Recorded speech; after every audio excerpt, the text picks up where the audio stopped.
Well, hi everybody and welcome back to Suburban Homesteader, Wyoming, Arizona. And here in Wyoming, I am going to be picking rhubarb. Now, right behind me is one of the rhubarb plants that the gooseberries have just surrounded it. And I have rhubarb in different places, so some of it gets a lot of sun, some of it only gets the morning sun, some gets the afternoon sun, and it all grows beautifully. But how many pounds of rhubarb can I pick in one day, still keep my plants healthy? I'm going to show you that. Guess. And at the end, I'll tell you the total. You always want to have good, healthy rhubarb plants so that you have great stocks so that you can do all your baking. I like to start with seeds. And so these are some of the rhubarb plants that I started from seed, and now they're a little bit bigger. And now you can see just how beautiful that they become.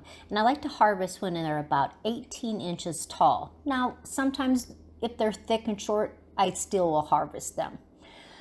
But you may see seed pods, and you want to make sure that you get rid of those. So you take a sharp knife, you go as slow to the base as you can, because those seed stalks are actually hollow.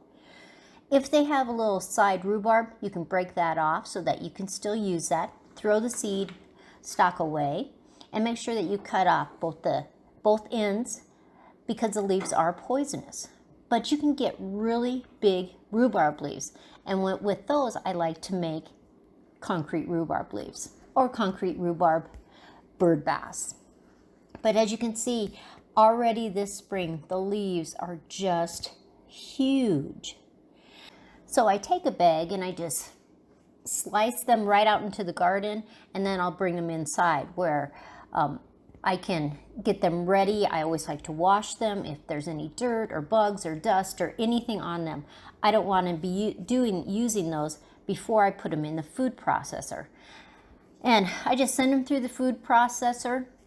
If I need the rhubarb to be larger, then I cut it by hand. But otherwise, if I'm doing a lot of it, I'm going to use the food processor. And I just throw them into some big bowls. And this is some of the really green rhubarb stalks that I had. Some of them at the base will have a little bit of pink. But as a contrast, you can see the red stalks are much more bolder. And they're always a little sweeter. So you can choose what you're using them for. But let's see how much we got. And I'm just using a bag. This bag is almost 6 pounds. So that's pretty exciting. The next one was from a different rhubarb plant, and I got 2.465 pounds. And as you can see, I have red, then I have the multicolored, and then I have green, and I probably have the most green. And I actually got 5 bags, and this bag was 3.175, 3.18. This bag was 4.75 pounds. And we have one more bag after this.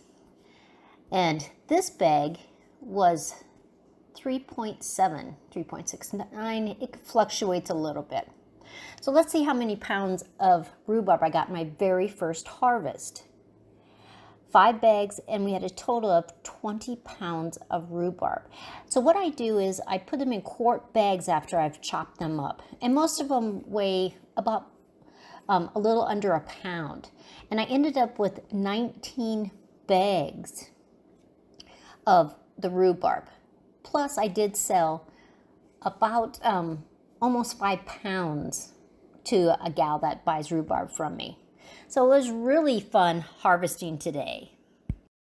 So 20 pounds for my very first harvest for my Shedwars 21 weigh-in. Well, I like it that I get to share my rhubarb. Sometimes I give it away, especially to my girls or some close friends and neighbors.